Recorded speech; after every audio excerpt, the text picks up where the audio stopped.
जुल्म के खिलाफ अपनी आवाज उठाने सम्मानित करते रहेंगे। साम्राज्यवाद ताकत है, उनको जो मिल रहा है, कितनी मुल्कों में मुख्तलिफ लोगों की उनको में रूस, यूएस, कनाडा, ब्रिटानिया, वहां की जो मजदूर थे, वहां के जो मजलूम लोग थे, उनके साथ कंधे से कंधे मिलाकर हमारे जो गदरी बाबे हैं, उन्होंने हिंदुस्तान की आजादी की लड़ाई लड़ी और इस बात को हमेशा अपने जहन में रखा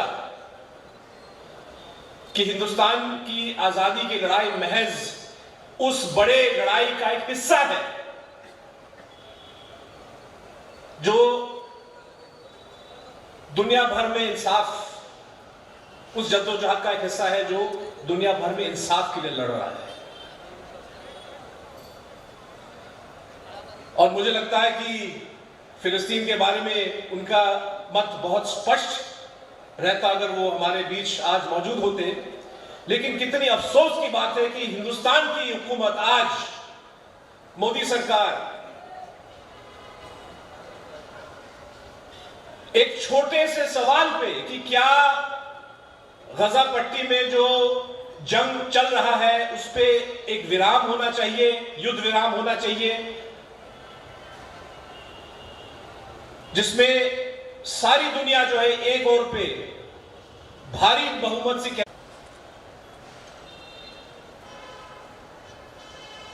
वो गजा पट्टी में क्या युद्ध के विराम के पक्ष में रहेंगे। दोस्तों, हकीकत यह है कि आज हम एक ऐसे दौर से गुजर रहे हैं जहां हिंसा, चाहे अंतर्राष्ट्रीय स्तर पे या देश के अंदर, दोबारा पूरी तरह से शासक वर्ग के हाथ में हथियार बन चुका है और खुलेआम हिंसा का प्रयोग किया जा रहा है। और इसके बहुत सारे मिसाल दुनिया भर में आपको मिलेंगे, हिंदुस्तान के अंदर आपको मिलेंगे।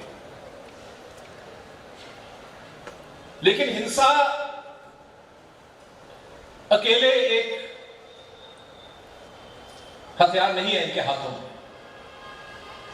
आज अगर देखा जाए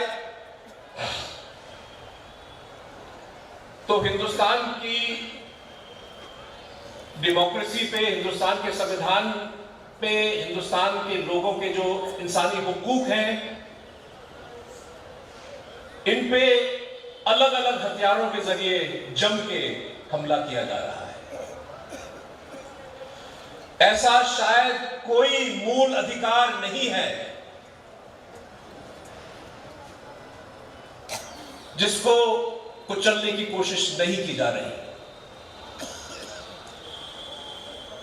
मैं पत्रकार हूं, मेरा जो अनुभव, जो तजुर्बा है, करीबी से पत्रकार की दुनिया से जुड़ा हुआ है और पत्रकारों का काम सिर्फ और सिर्फ एक मूल अधिकार पे के बुनियाद पे चलता है और वो है जो अंग्रेजी में कहते हैं फ्रीडम ऑफ स्पीच, बोलने का हक। ये हक, ये अधिकार हर किसी शख्स को दिया जाता है हिंदुस्तान में और इस अधिकार को इस्तेमाल करके पत्रकारों का किरदार एक डेमोक्रेसी में यह है कि वो आम शहरी, आम जनता को देश के हालात के बारे में अवगत कराएं, देश के हालात के बारे में उनको खबरें दें, समाज और देश के सामने जो समस्याएं हैं, जो कठिनाइयां हैं, उनको उजागर करें, उन पर रोशनी डालें। देश के जो शासक हैं, जो डेमोक्रेसी के तहत हर 5 साल चुन के आते हैं, लेकिन डेमोक्रेसी में एक शहरी का हक सिर्फ वहीं तक सीमित नहीं है कि आप हर 5 साल जाके वोट दें। शहरी एक नागरिक का हक हर रोज इस्तेमाल करने का ये हक जो है उसके पास होना चाहिए। और इसका मतलब है आप शासकों से जवाबदेही मांग सकते हैं, और एक जरिया जवाबदेही स्थापित करने का है एक आजाद मीडिया।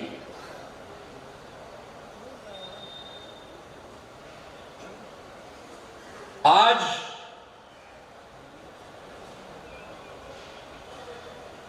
कॉन्स्टिट्यूशन के तहत, संविधान के तहत बोलने का हक तो है, बोलने की आजादी है, लेकिन क्या बोलने के बाद आप आजाद रहेंगे? यह सवाल हिंदुस्तान के हर कोने में पत्रकार अपने आप से पूछ रहा है। लेकिन पत्रकार ही नहीं, छात्र, अध्यापक, फिल्म कलाकार, कवि, आर्टिस्ट, सब ये पूछ रहे हैं। साथियों, दोस्तों, आपने अक्सर सुना होगा ये विवाद, ये डिबेट कि आज के मौजूदा हालात हिंदुस्तान के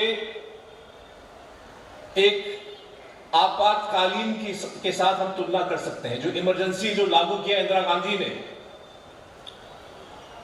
वो एक औपचारिक इमरजेंसी था, और कहा जाता है कि आज हिंदुस्तान में एक अनौपचारिक, अघोषित इमरजेंसी चल रहा है। और इसके बदले में बहुत सारे ऐसे लोग हैं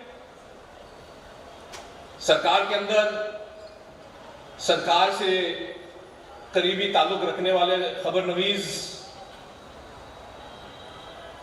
जिनको रवीश कुमार ने एक अच्छा नाम दिया गोदी मीडिया,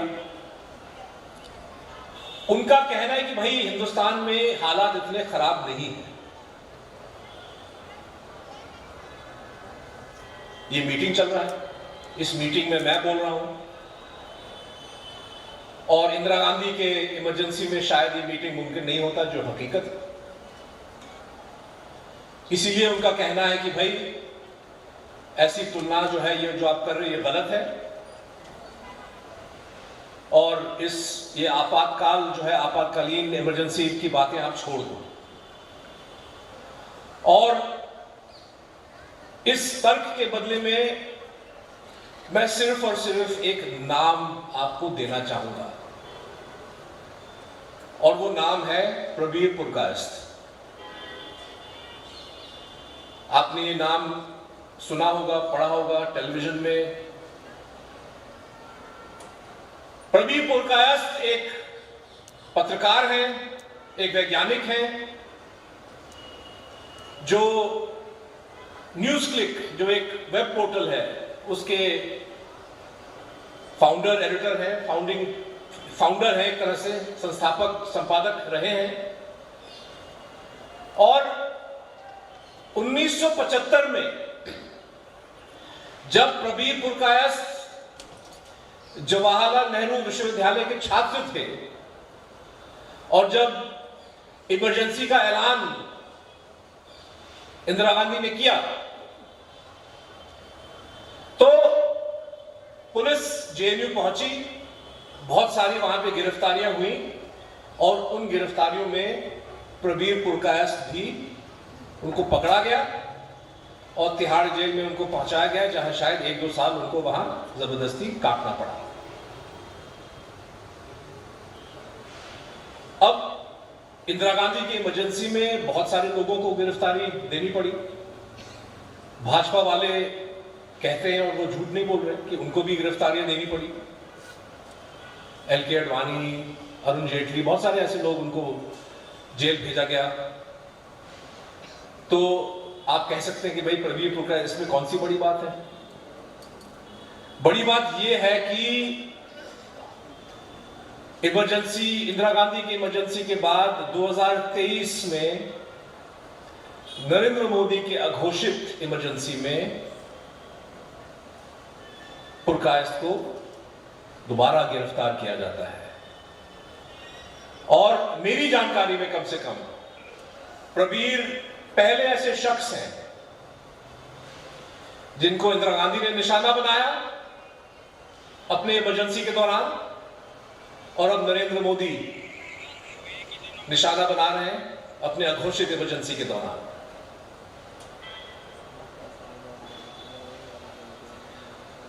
और इल्जाम जो लगाया गया है उन पे, और इसीलिए मैं कहता हूं कि कभी कभी जो अघोषित चीज होती है वो शायद औपचारिक से ज्यादा खतरनाक हो सकता है, क्योंकि इंदिरा गांधी की इमरजेंसी में जो फंडामेंटल राइट थे वो सस्पेंड हो गए। इसका मतलब कि पुलिस आसानी से आपकी गिरफ्तारी कर सकता है, कोर्ट में आपकी पेशी नहीं होगी। लेकिन जब इमरजेंसी उठा तो आपको छोड़ा गया। वो तानाशाही का प्रतीक मिसाल था, इसमें कोई दो राय नहीं हो सकते। लेकिन आज जो तानाशाही चल रहा है, ये देखिए, प्रवीण पुरकायस्थ जो पत्रकार हैं, उनके खिलाफ दहशतगर्दी का केस दर्ज किया गया है। अनलॉफुल एक्टिविटीज प्रिवेंशन एक्ट के तहत उनको भेजा गया है जेल। और ये जो कानून है यूएपीए, पंजाब में लोग इससे वाकिफ होंगे। इससे पहले कानून था कोटा, उससे पहले कानून था टाडा। और इन तमाम कानूनों की खूबी क्या है? ये कानून जो है दहशतगर्दी से लड़ने के खिलाफ नहीं बनाए गए। इन कानूनों का मकसद, और खास तौर पे जो यूएपीए है, इसका मकसद यह है कि जिनको आप गिरफ्तार करेंगे इसके तहत, उनको आसानी से जमानत नहीं मिलेगी। केस कुछ भी हो,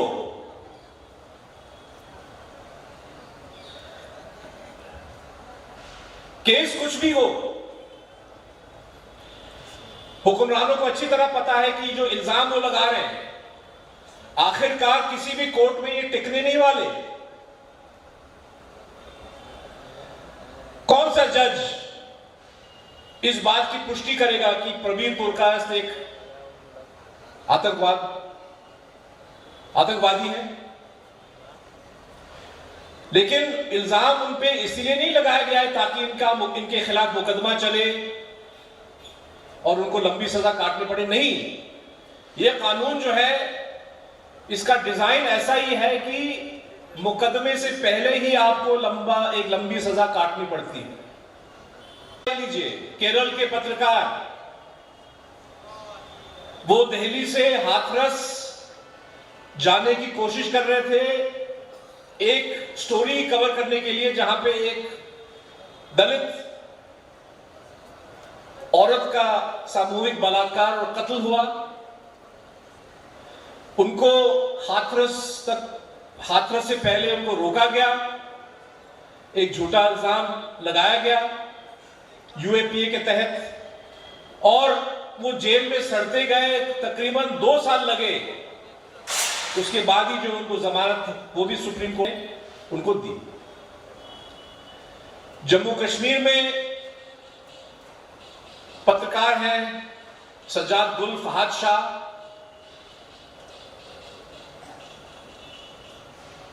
ये 1 साल से ऊपर जो है यूएपीए के तहत सड़ रहे हैं। और अगर हम पत्रकारों से हटके सामाजिक जो कार्यकर्ता है, एक्टिविस्ट हैं, सोशल एक्टिविस्ट हैं, भीमा कोरेगांव का नाम आपने सुना होगा, एक और जो है फर्जी मुकदमा, इसमें लेखक, वकील, ट्रेड यूनियनिस्ट, प्रोफेसर्स 4-5 साल से जो है इनका मुकदमा स्टार्ट नहीं हुआ और उनको बेल नहीं मिलती। अगर स्टैन स्वामी, जिन्होंने पूरी जिंदगी झारखंड और हिंदुस्तान के आदिवासियों के हकों के लिए लड़ी, जेल के अंदर उनका इंतकाल हुआ। आखिरी दम तक वो बेकसूर हूं, लेकिन कोर्ट ने और सरकार ने उनकी बात नहीं सुनी। और ये जो केस फाइल करने का जो तरीका है, अगर हम बात कर रहे हैं हिंदुस्तान में बोलने की आजादी और बोलने के बाद आजादी, तो ये आज लगभग तय है कि हिंदुस्तान की पुलिस को अधिकार दिया गया है ये तय करने के लिए कि कहां तक वो सीमाएं खींचने के लिए, वो लक्ष्मण रेखा खींचने के लिए कि आप क्या, कहां तक बोलना जायज है और कहां तक अगर आप उस लकीर से आगे बढ़ेंगे तो आप खतरे में पड़ सकते हैं। मणिपुर में जो नरसंहार हुआ है, जो एथनिक वायलेंस हुआ है, उसकी जांच करने एडिटर्स गिल्ड ऑफ इंडिया की एक टीम इम्फाल गई। 3 वरिष्ठ पत्रकार उसके सदस्य थे। उन्होंने 3-4 दिन रुक के एक रिपोर्ट तैयार किया जिसमें मणिपुर सरकार की आलोचना की गई और जो कुछ नस्लवाद किस्म के अखबार हैं, नस्लवाद किस्म की जो रिपोर्टिंग है, उसकी आलोचना की। और दिल्ली लौटने के बाद पता चला कि मणिपुर की पुलिस ने इनके खिलाफ एफआईआर जाके दर्ज कर दिया।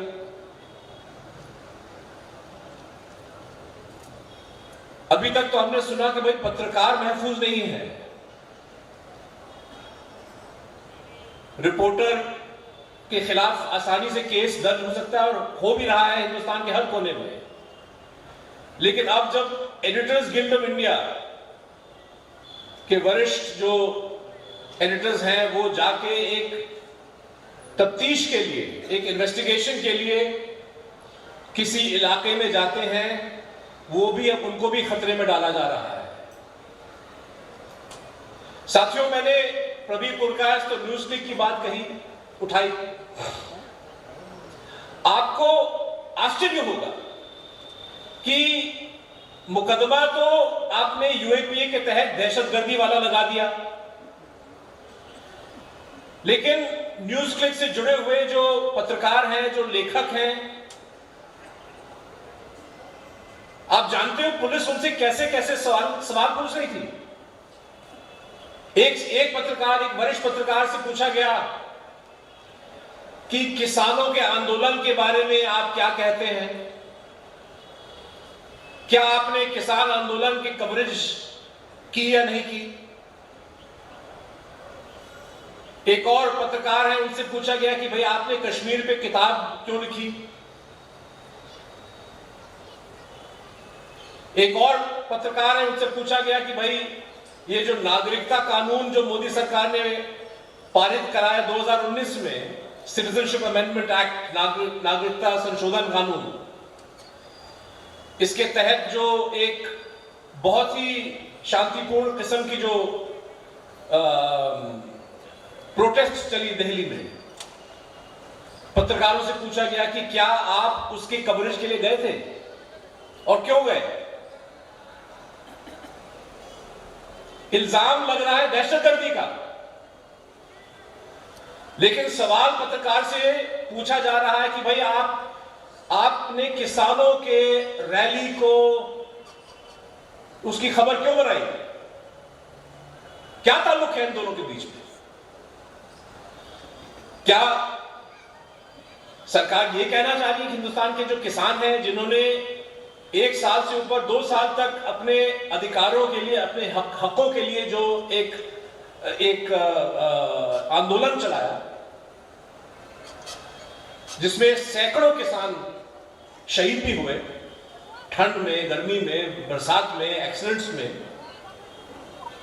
क्या सरकार का मानना है कि ये सारा मूवमेंट जो है ये, और इसको आप कवर कर रहे हो, तो ये दहशतगर्दी का क्या बन सकता है? और ये हकीकत है। तो साथियों, अगर कोई कहता है कि ये इमरजेंसी नहीं है, इमरजेंसी इतना इंदिरा गांधी का था, ये इमरजेंसी जैसे हालात नहीं है, मैं कहता हूं कि भाई 19-20 का फर्क है। और कई मायनों में इमरजेंसी, अघोषित, अनौपचारिक जो इमरजेंसी मोदी साहब और अमित शाह देश में चला रहे हैं, जहां पे जब चाहे बोलने की आजादी पे जो है रोक लगाया जा सकता है, फ्रीडम ऑफ एसोसिएशन पे रोक लगा सकते हैं, ये कई मायनों में ज्यादा खतरनाक है। संविधान एक और हक देता है हर शहरी को, उसको बोलते हैं freedom of association, freedom to protest, कि जो किसान बहनें और भाई हमारे हैं, अगर उनको लग रहा है कि कोई सरकार की जो नीति है ये खराब नीति है, गलत नीति है, और हम इसके खिलाफ अपनी आवाज उठाना चाहते हैं, तो संविधान आपको हक देता है कि आप शांतिपूर्ण तरीके से अपनी आवाज उठाएं, आप जुलूस निकालें। लेकिन आपके जुलूस पे रोक लगाया गया, तरह तरह के दबाव डालने की कोशिश की गई। आज दिल्ली के अंदर जब न्यूज क्लिक के खिलाफ पुलिस ने अपनी कार्रवाई की और गिरफ्तारियां की, और शायद 70-80 पत्रकारों से उनके फोन सब छीन लिए, कंप्यूटर छीन लिए, तो जब प्रेस क्लब ऑफ इंडिया में हम लोग एक प्रदर्शन करना चाह रहे थे, तो बताया गया कि नहीं जी, ये तो न्यू दिल्ली एरिया है, यहां पे 144 हमेशा लागू है, आप यहां पे प्रदर्शन नहीं कर सकते। जब इजराइल के वॉर क्राइम्स के खिलाफ दिल्ली में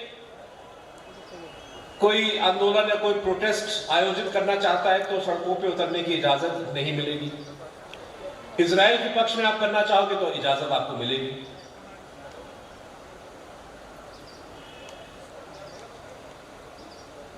पत्रकार अगर किसान आंदोलन के बारे में खबरें छापे, औरतों के जद्दोजहद के बारे में, क्योंकि जो नागरिकता संशोधन कानून है, इसकी क़यादत जो है शाहीन बाग की औरतों ने की, आप उन औरतों के बारे में लिखें तो आप पे कार्रवाई हो सकती है। लेकिन सरेआम जो टेलीविजन चैनलों पे नफरत दिन रात उगलते रहते हैं, उनके खिलाफ कार्रवाई तो छोड़ दीजिए, उन चैनलों पे जहां पे दिन रात नफरत, घृणा फैलाने की कोशिश की जाती है, मुसलमानों को दिन रात जो है निशाना बनाया जाता है, उन चैनलों में बाकायदा केंद्रीय सरकार, मुख्तलिफ अलग अलग मिनिस्ट्रीज और अलग अलग राज्य सरकार के इश्तिहार आते हैं। आज सवाल जहन में यही उठता है कि भाई अगर हम बोलने के हक के बारे में बात कर रहे हैं, बोलने की आजादी है कि नहीं है। कुछ लोगों को आजादी है, कुछ लोगों को नहीं। आजादी बोलने का आपके संवैधानिक अधिकारों पर निर्भर नहीं करता, सरकार की सियासी सोच पर निर्भर करता है। सरकार को अगर आपकी बात अच्छी नहीं लगी, अगर आप सरकार के एजेंडा के खिलाफ आवाज उठा रहे हैं, तो कार्रवाई आप हो सकता है। और मैं ये भी कहना चाहूंगा कि जो दहशत और कहर फैलाने का जो तरीका है मोदी और शाह के सरकार जिस तरह से इसको कर रहा है, ये भी समझने इसकी आवश्यकता है। जरूरी नहीं है कि आप एक ऐसा कानून पारित कर लें जैसे इंदिरा गांधी ने क्या किया था। अगर हम प्रेस फ्रीडम की बात करें तो उन्होंने बकायदा एक सेंसरशिप की प्रणाली तैयार की, जहां पे खबर छपने से पहले कोई सरकारी जो है ऑफिसर उसको पढ़ेगा और बोलेगा कि हाँ ये छपने योग्य है या छपने योग्य नहीं है। इसको कहते हैं फॉर्मल सेंसरशिप। और आप खुद समझ लीजिए कि आज के डिजिटल जमाने में क्या ऐसा प्रणाली बनाना मुमकिन है? किसी भी सरकार जो है इस ऐसी प्रणाली को चला पाएगा? इंदिरा गांधी के जमाने में दूरदर्शन के अलावा कोई टेलीविजन स्टेशन नहीं था, वेबसाइट्स और डिजिटल मीडिया नहीं थी, अखबार थे लेकिन इतने एडिशन भी नहीं थे जितने हर अखबार के आज हैं। तो एक फॉर्मल प्रणाली सेंसरशिप का लागू कराना उन दिनों आसान था। आज जब 100 से ऊपर न्यूज चैनल हैं, 800 से ऊपर अखबार हैं और उनके अलग अलग हर शहर हर डिस्ट्रिक्ट में उनके अलग अलग एडिशन छपते हैं, और 1000 से ऊपर मुख्तलिफ जुबानों में वेबसाइट्स न्यूज पोर्टल्स हैं। किस किस की प्री पब्लिकेशन स्क्रीनिंग आप कर पाओगे? किसी भी हुकूमत के लिए यह नामुमकिन है। इसीलिए इंदिरा गांधी किस्म का कानून पारित करने की जरूरत मोदी साहब को नहीं है, क्योंकि ऐसे कानून वो लागू भी नहीं कर पाएंगे। क्योंकि इसका मतलब यह है कि हर मीडिया इदारे में वो 2-3 अफसर अपने बिठाएं और हर खबर छपने से पहले कुछ वेबसाइट में तो दिन में 200-300 खबरें छपती हैं। लेकिन जो सिस्टम मोदी साहब ने बना दिया है वो ये कि भाई छपने के बाद आपको कोई गारंटी नहीं दे सकते। अच्छा, संविधान के तहत और आईपीसी के तहत यह बात साफ है कि अगर जो एडिटर्स गिल्ड ने रिपोर्ट तैयार किया मणिपुर में, या जिस लेख को लेके किसी पत्रकार के खिलाफ अब केस दर्ज हो रहा है, अगर आप सिर्फ और सिर्फ संविधान या आईपीसी को मान के चले तो कोई भी पत्रकार इस बात को नहीं मानेगा कि भाई ये खबर नहीं छपनी चाहिए, इस खबर को अगर हम छापेंगे तो ये कानूनी मुकदमा बन सकता है। लेकिन जिस तरह से पुलिस कानूनों का दुरुपयोग, गलत इस्तेमाल कर रहा है, हर पत्रकार, हर संपादक को दुविधा में, असमंजस में डालने की कोशिश की जा रही है कि भाई इस खबर को छापने से पहले 100 मर्तबा सोचो। आपको याद होगा 2 साल पहले जब किसानों की रैली थी दिल्ली में और एक किसान डिबडिबा, तो उनका नाम था, नौजवान था, उसकी मौत हुई दिल्ली में। वहां पे जो किसान थे उन्होंने पत्रकार को बताया कि भाई हमको डाउट है कि हमको लग रहा है कि इसको गोली से गिराया गया, किसी ने इस पे फायरिंग की। और क्योंकि चश्मदीद गवाह थे और उनकी बात को 2-3 वरिष्ठ पत्रकार प्रसारित किया। राजदीप सरदेसाई जो वरिष्ठ टेलीविजन एंकर हैं, मृणाल पांडे जी जो इस देश के पहले महिला संपादक किसी अखबार के, उन्होंने ट्वीट किया कि भाई जो चश्मदीद गवाह किसानों में वो कह रहे कि भाई ये इस नौजवान की हत्या की गई गोली के जरिए। और कुछ घंटे बाद पुलिस ने उस बात की खंडन की। पुलिस ने कहा कि नहीं नहीं, ये लड़का जो है, ये नौजवान, ये ट्रैक्टर से गिर के एक्सीडेंट में मरा है। चलिए हम पुलिस की बात मान भी लें, लेकिन पुलिस की हरकत अब देखिए।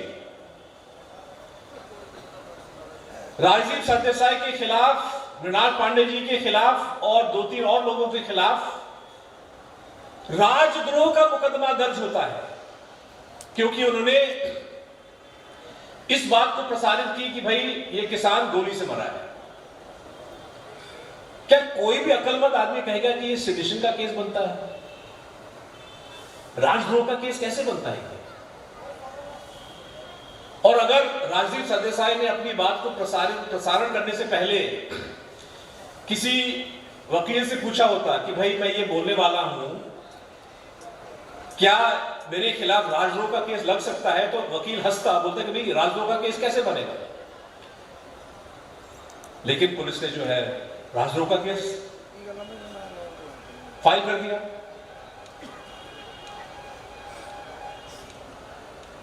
एक और वरिष्ठ पत्रकार विनोद दुआ, कोविड के दौरान उन्होंने एक प्रोग्राम किया यूट्यूब पे, जहां पे उन्होंने सरकार की आलोचना की कि आपने जो लॉकडाउन घोषित की, अगर आपने जरा सी तैयारी पहले किया होता तो इतनी भारी संख्या में लोग अपने घर छोड़ के नहीं जाते, इतने लोग भूखे या थकान के शिकार नहीं बनते। बहुत सीधी सी बात जो बहुत सारे लोग यूट्यूब पे और मीडिया पे और पॉलिटिक्स में कह रहे हैं। मैं उस वक्त की बात कर रहा हूं, 2020 की बात कर रहा हूं। विनोद दुआ के खिलाफ हिमाचल प्रदेश में पुलिस वालों ने किसी बीजेपी नेता के कहने पे राजद्रोह का केस दर्ज कर दिया। यह वही बात है कि भाई हम इंदिरा गांधी जैसे नहीं हैं, हम सेंसरशिप वाली कोई प्रणाली नहीं बना रहे हैं। आप बोलो जो बोलना है, आप पूरी तरह से आजाद हो। और फिर दबे हुए आवाज में मोदी साहब अमित शाह से कहते हैं कि भाई बोलने के बाद जरा देख ले कितने आजाद हैं। तो बोलने की आजादी है नरेंद्र मोदी के अघोषित इमरजेंसी में, लेकिन बोलने के बाद आपकी आजादी पे कोई गारंटी नहीं है। इस बात को समझना बहुत बहुत जरूरी है। और पत्रकार, मैं जम्मू कश्मीर का मिसाल आपको देता हूं। 2019 में जब धारा 370 हटाया गया तो देश को भ्रमित करने के लिए सरकार के हवाले से ये बयान दिया गया कि भाई अब पूर्ण रूप से कश्मीर को इंटीग्रेट किया जा रहा है हिंदुस्तान में।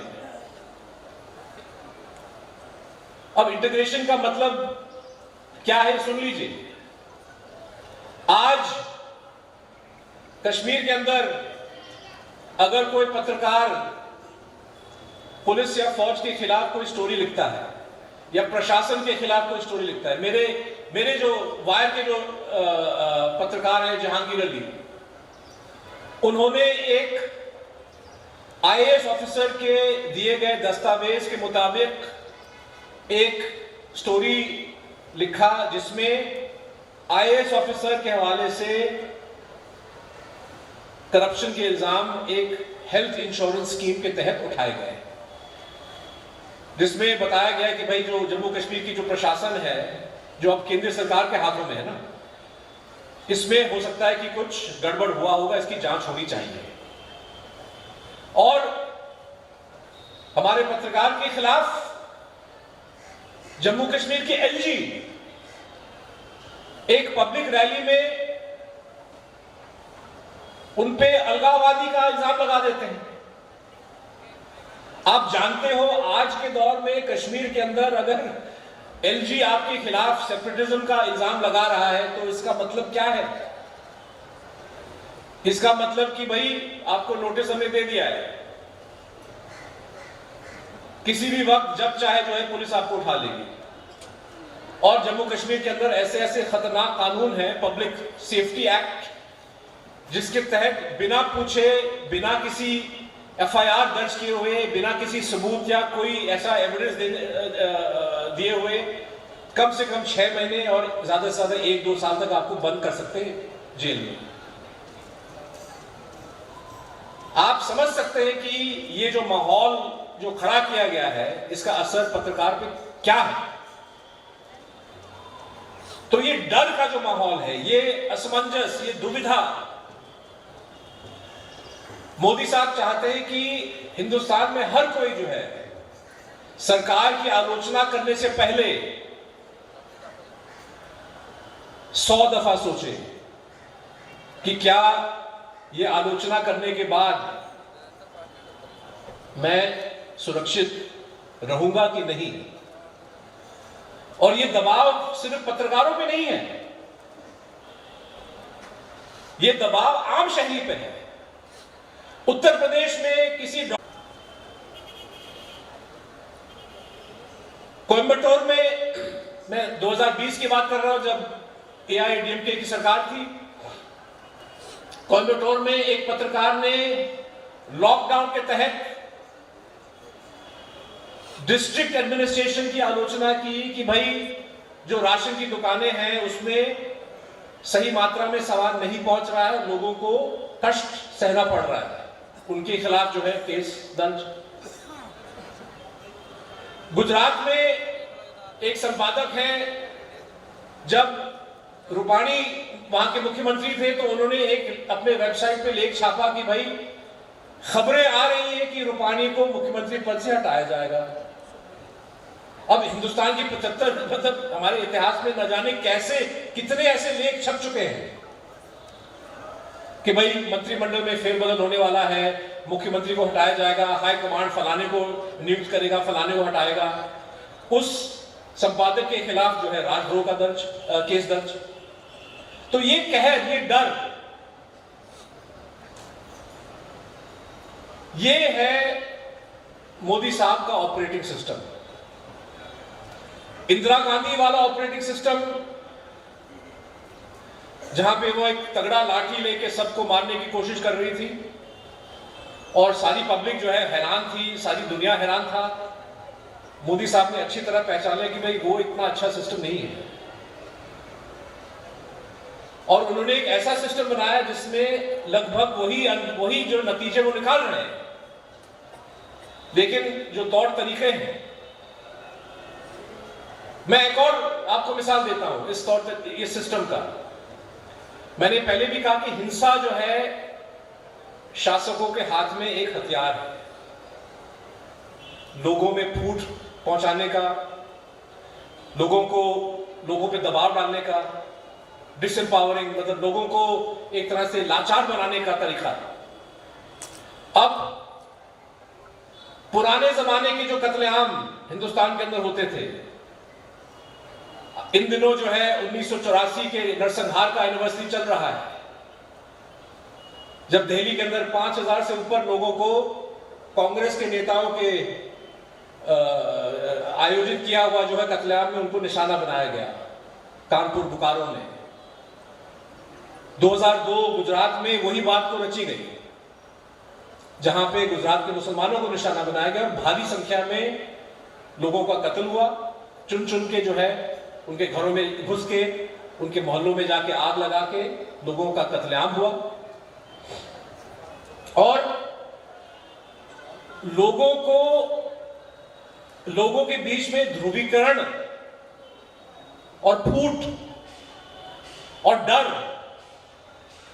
पैदा करने के लिए ये एक तरीका है, और देश के शासकों ने इसको इस्तेमाल किया है। और मैंने आपको 2 मिसाल दिया, 1984, 2002। लेकिन वही असर ध्रुवीकरण के, फूट के, नफरत फैलाने के आप और तरीकों से भी पा सकते हैं। पुराना मॉडल जो गुजरात 2002 वाला है कि भाई 3-4 दिन में एक ज्योग्राफिकली लिमिटेड एरिया में हाई इंटेंसिटी वायलेंस आप वहां पे होने दें और भारी मात्रा में लोग मरते हैं, और अब 2002 से लेकर अब 21 साल हो गए हैं और आज भी जो है भारतीय जनता पार्टी गुजरात में इतनी हावी है। और उसकी एक वजह यह भी है कि जिस तरह से उन्होंने 2002 को अंजाम दिया। लेकिन इन दिनों जिस तरह से हिंसा का प्रयोग किया जा रहा है, सांप्रदायिक हिंसा का प्रयोग किया जा रहा है, वो ये कि रैंडम है। अगर आप मुसलमान हैं, आपको नहीं पता कि कौन से शहर में किस वक्त किस चीज को बहाना बना के आपको निशाना बनाया जाएगा।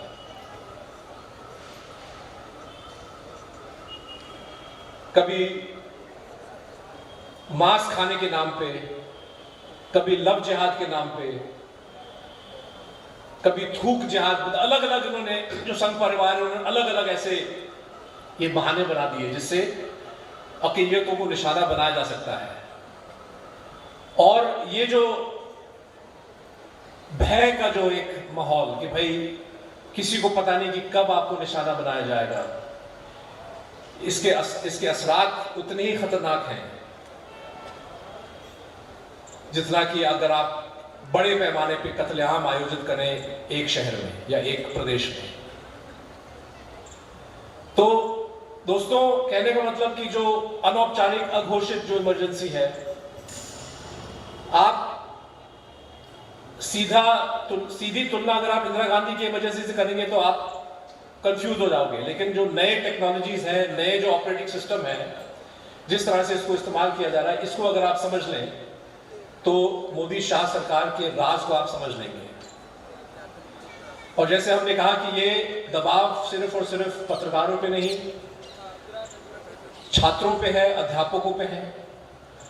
बहुत सारे हमारे विश्वविद्यालय हैं जहां पे, विश्वविद्यालय क्या होता है, एक यूनिवर्सिटी क्या है? यूनिवर्सिटी एक ऐसी जगह है जहां पे छात्र और अध्यापक खुल के आपस में बात करें, विचारों का आदान प्रदान हो, कड़वी सी कड़वी बातें उस पर बहस हो, बिना सीमाएं तय करके।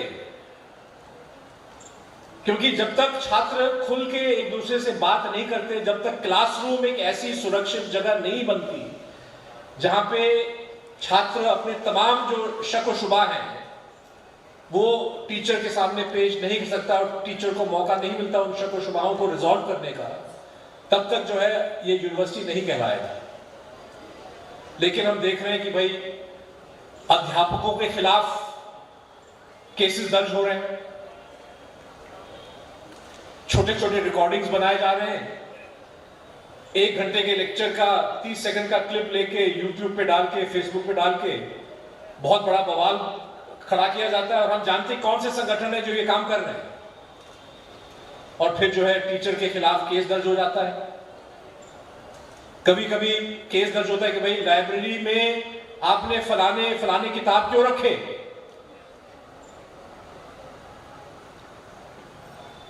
तो जो आजादी, जो राइट्स, फंडामेंटल राइट्स जो कॉन्स्टिट्यूशन ने हर शहरी, हर नागरिक को दिया है, इन अधिकारों को पूरी तरह से कुचला जा रहा है एक ना एक बहाना देके।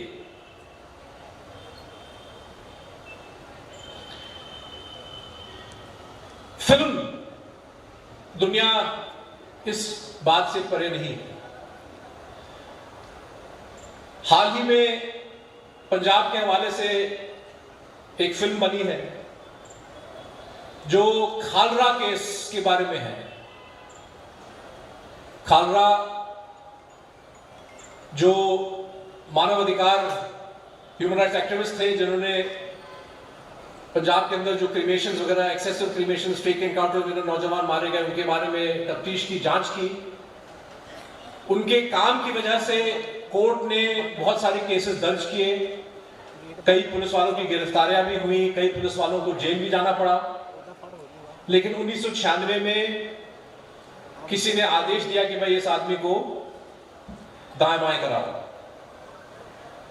उसको उठाया गया, कहीं जाके कत्ल कराया गया, और रचनाकारों की उम्मीद शायद यही थी कि भाई ये इशू भी अपने आप चला जाएगा। वो हुआ नहीं।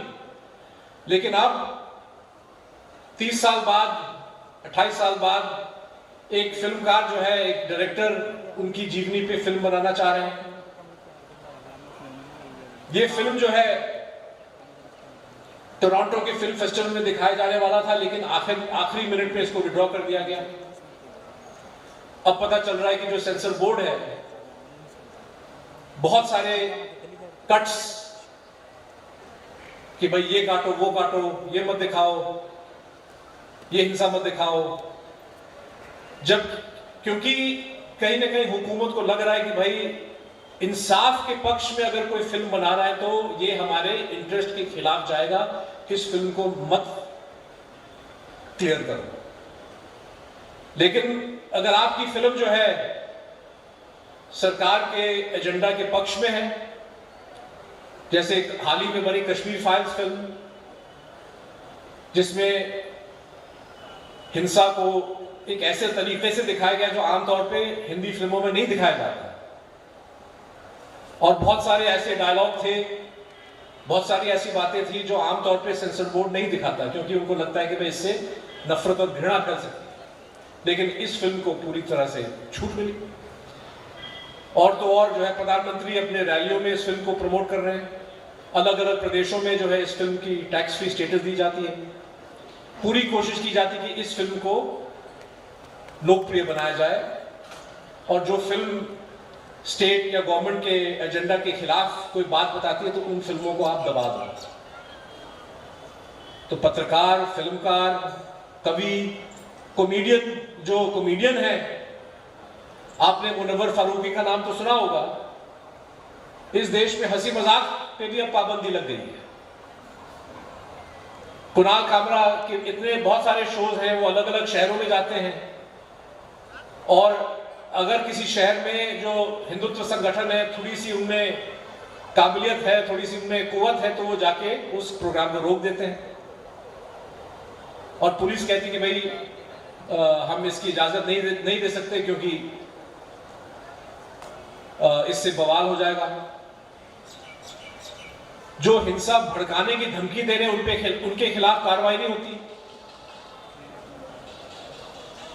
लेकिन कार्यक्रमों को रोका जाता है। दिल्ली के अंदर हाल ही में जो G20 के बारे में इतना बड़ा प्रचार मोदी सरकार ने किया कि भाई G20 आ गया, G20 आ गया, हिंदुस्तान G20 की सदस्य का प्रेसिडेंट है। तो दिल्ली के अंदर हरकिशन सिंह सुरजीत भवन में कुछ सामाजिक जो सोशल ऑर्गेनाइजेशंस हैं, उन्होंने वहां पे मीटिंग आयोजित करने की कोशिश की, क्योंकि उनका कहना था कि भाई हाँ, G20 जो देश है, G20 देश की जो आबादी है, जो लोग, आम लोग हैं, हमारी समस्याएं एक दूसरे से मिलती जुलती हैं। हम मिलके इन पे बात करें, बहस करें कि किस तरह से बेरोजगारी के खिलाफ हम आवाज उठाएं, किस तरह से हम नफरत की सियासत के खिलाफ आवाज उठाएं, किस तरह से हम जो है औरतों के अधिकारों के बारे में बात करें, नौजवानों के अधिकारों के बारे में बात करें। लेकिन उनकी मीटिंग पे जो है पुलिस आके गेट पे पहुंच जाती है, बोलेगी नहीं, किसी को अंदर जाने का आदेश का, किसी को प्रवेश करने का अधिकार नहीं होगा। तो ये सब दोस्तों कहने का मतलब, और आपके करीब भी बहुत सारे ऐसे मिसाल हैं जहां पे आप अच्छी तरह से समझ रहे हो कि जो अधिकार हैं, freedom of speech, freedom of association, freedom of press, इन अधिकारों को कुचला जा रहा है एक अनौपचारिक, अघोषित तरीके से। और जब आप कोर्ट कचहरी पे दस्तक मारते हैं तो लक की बात होती है कि कभी आपको राहत मिल सकती है, अधिकांश जो है आपको राहत नहीं मिलेगी। कम से कम लोअर लेवल की कचहरी में आपको राहत नहीं मिलेगी, आपको हाई कोर्ट, सुप्रीम कोर्ट तक जाना पड़ेगा। और वहां पे भी आपकी सुनवाई होगी, अगर होगी तो कितने वर्षों के बाद होगी। इलेक्टोरल बॉन्ड जैसा अहम मुद्दा अब 5 साल से ऊपर होने को है जब मोदी सरकार ने इलेक्टोरल बॉन्ड्स को इंट्रोड्यूस किया। और क्या है ये सिस्टम क्या है कि हिंदुस्तान के बड़े से बड़े उद्योगपति खुफिया तरीके से सत्ता पक्ष पार्टी को चंदा दे सकते हैं और इसकी खबर किसी को नहीं मिलेगी। उस इलेक्टोरल बॉन्ड सिस्टम से पहले अगर अडानी या कोई और भारतीय जनता पार्टी को मोटी रकम देना चाह रहा था तो बकायदा उसकी जो है उसका डिक्लेरेशन होता था और पता चल जाता था। लेकिन इलेक्टोरल बॉन्ड के बाद पता यही चलता है कि भाई फलाने कंपनी ने इलेक्टोरल बॉन्ड खरीदे, लेकिन वो पैसा कहां गया इसकी कोई डिक्लेरेशन नहीं होती। और जब सुनवाई याचिकाएं दर्ज हुई 2019-2020 में, उससे 2018 में सुनवाई जनाब अभी हो रहा है। और इस सुनवाई में हिंदुस्तान के जो अटॉर्नी जनरल हैं, जो सबसे आला जो लीगल ऑफिसर हैं, उनका कहना है कि भाई आम जो नागरिक है उसको ये जानने का कोई अधिकार नहीं कि किस पार्टी को कौन कितना पैसा दे रहा है। कितनी अच्छी बात है। यही रूलिंग पार्टी ऑपोजिशन के नेताओं के फोन पे पेगासस जैसा स्पाईवेयर घुसाने में जरा सी हिचकिचाती नहीं है। यही सरकार, यही भारतीय जनता पार्टी उस महिला के फोन में स्पाईवेयर डालने से नहीं हिचकिचाती जिस महिला ने भूतपूर्व चीफ जस्टिस ऑफ इंडिया के खिलाफ यौन शोषण का इल्जाम लगाया। पत्रकारों के फोन पे स्पाईवेयर पेगासस डाला गया। चुनाव के बीच तृणमूल कांग्रेस के जो सलाहकार प्रशांत किशोर, उस वक्त मैं 2021 की बात कर रहा हूं, प्रशांत किशोर के फोन पे चुनाव के दौरान आपने पेगासस का इस्तेमाल किया, ये जानने के लिए कि भाई सियासी ये चुनावी मैदान में जो आपके खिलाफ जो प्रत्याशी हैं इन लोगों की रणनीति क्या है, उसको जानने के लिए आपने ये इस्तेमाल किया। और अब वही सरकार सुप्रीम कोर्ट में कह रहा है कि आम शहरी को कोई अधिकार नहीं ये जानने के लिए कि भाई भारतीय जनता पार्टी या किसी भी पार्टी को कौन सा उद्योगपति कितने पैसे देता है। भाई मेरी नजरों में तो डेमोक्रेसी का सबसे फंडामेंटल ये अधिकार होना चाहिए। बाबा साहब अंबेडकर ने चेतावनी दी जब संविधान को लिखा जा रहा था और जब उसको फाइनलाइज किया जा रहा था कि हमने तो डेमोक्रेटिक सिस्टम तैयार किया, लेकिन कहीं ना कहीं जो मनी पावर है, जो धन की जो ताकत है, कहीं ना कहीं ये मनी पावर इस डेमोक्रेसी को नैस्तो नाबूद न करे। और 75 साल बाद भारत सरकार की जो अटॉर्नी जनरल है ये ऐलान कर रहा है सुप्रीम कोर्ट में कि भाई कौन सा उद्योगपति कितना पैसे दे रहा है ये हम आपको नहीं बताएंगे। कल खबर आई, हम लोगों को लगा 2021 में पेगासस रिपोर्ट्स के बाद शायद सरकार ने अपना हाथ पीछे लेने का फैसला लिया और जो स्पाईवेयर वो इस्तेमाल कर रहे थे अलग अलग ऑपोजिशन लीडर्स के खिलाफ, सरकार ने अपनी पॉलिसी बदल दी। लेकिन कल जो खबरें आई जहां पे एप्पल जो आईफोन बनाता है, एप्पल ने तकरीबन 20 लोगों को चेतावनी दी कल कि आपके फोन को स्टेट स्पॉन्सर्ड हमलावर, मतलब कि सरकारी हमलावर, कौन सी सरकार है, क्या सरकार है, कौन सा महकमा है, उसकी शनाख्त एप्पल ने नहीं दी। लेकिन समझदार को इशारा ही काफी है। आप समझ लीजिए कि अखिलेश यादव केटीआर जो तेलंगाना मुख्यमंत्री के बेटे हैं, प्रियंका चतुर्वेदी, महुआ मोइत्रा, शशि थरूर, मल्लिकार्जुन खड़गे, कुछ पत्रकार, उनमें से मैं भी एक बदनसीब हूं जो मेरा नाम भी उस लिस्ट पे था। दुनिया की कौन सी हुकूमत है जो इन लोगों के पीछे मिलियंस ऑफ डॉलर्स खर्च करने के लिए तैयार होगी, ये जानने के लिए कि भाई फोन पे क्या बात कर रहे हैं? क्या वो हुकूमत नेपाल की है? क्या चीन को तेलंगाना और मल्लिकार्जुन खड़गे और तेलंगाना में पत्रकार में इतनी दिलचस्पी है? या क्या वो सरकार भारत सरकार है, मोदी सरकार खासतौर पे? अब कल जब जैसे ही बहुत सारे ऑपोजिशन के लीडर्स ने ट्विटर पे अपनी ये खबर डालना शुरू की तो सरकार हिल गई और उन्होंने इस खबर को दबाने के लिए अलग अलग तरीके अपनाए, लेकिन ये बात दबी नहीं, ये आज भी सुर्खियों में है। और मुझे लगता है कि ये सवाल लोग इसको दफनाने या दबाने नहीं देंगे, क्योंकि ये महज 20-21 लोगों का सवाल नहीं है। हां, अगर आप मेरे फोन पे जासूसी वाला सॉफ्टवेयर डालते हो तो ये मेरी निजता की मेरे जो निजता की जो अधिकार है उसका उल्लंघन तो है ही। अगर आप मल्लिकार्जुन खड़गे जी के फोन पे ये स्पाईवेयर डाल रहे हैं तो आप, हाँ, मल्लिकार्जुन खड़गे की प्राइवेसी को आप उसका उल्लंघन आप कर रहे हैं, लेकिन साथ साथ आप कहीं ना कहीं आम जनता को भी निशाना बना रहे हैं। आप डेमोक्रेसी की हत्या कर रहे हैं। आप आम शहरी के पास जो राइट टू इंफॉर्मेशन है उसकी हत्या कर रहे हैं, क्योंकि आप पत्रकार को पत्रकारिता करने से रोकने की कोशिश कर रहे हैं। आप विपक्षी नेताओं को अपने काम करने से रोक रहे हैं। और ये दोस्तों, ये हमला डेमोक्रेसी पे है, ये हमला सिर्फ कुछ चुनिंदे इंडिविजुअल्स पे नहीं है। मैंने अपनी बात शुरू की इंसाफ गदरी बाबू का जो विरासत, इंसाफ के लिए लड़ने का, जुल्म के खिलाफ,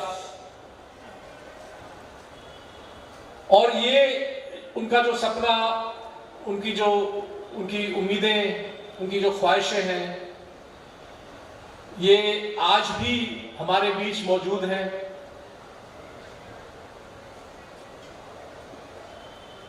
जो गदरी बाबे हैं वो किसान आंदोलन में आप उनकी रूह आप पाओगे। जहां हिंदुस्तान की औरतें अपने हकों के लिए लड़ती हैं वहां पे आप उनकी रूह को पाएंगे। जहां पत्रकार अपना कलम उठाता है सच्चाई लिखने के लिए, और जब उसको रोकने की कोशिश किया जाता है और जब वो कहता है कि नहीं, मैं अपना कलम को त्यागने के लिए तैयार नहीं हूं, तो वो भी जो है गदरी बाबू के बलिदान, उनके जो है कुर्बानियों से प्रेरणा लेता है। और साथियों, आज जो दौर जिस दौर से हिंदुस्तान गुजर रहा है, जहां पे डेमोक्रेसी को पूरी तरह से खत्म करने की कोशिश की जा रही है, आज अगर लोग अपने हकों के लिए, अपने अधिकारों के लिए लड़ने के लिए तैयार नहीं होंगे, तो मुझे लगता है कि जीत उन्हीं लोगों की होगी जो हिंदुस्तान के 3000 साल इतिहास से नफरत करते हैं, जो हिंदुस्तान के जंग आज़ादी में एक कतरा खून जिन्होंने नहीं बहाया, जिन्होंने अंग्रेजों के खिलाफ कभी भी किसी भी जद्दोजहद में शामिल होने से इनकार किया। जीत अगर हम अपने पैरों पे खड़े होकर कहें कि भाई हम अपने अधिकारों के लिए लड़ेंगे, तो जीत उन्हीं लोगों की होगी। इसी ख्याल के साथ मैं अपनी बात को रोकना चाहूंगा। सुनने के लिए बहुत बहुत शुक्रिया।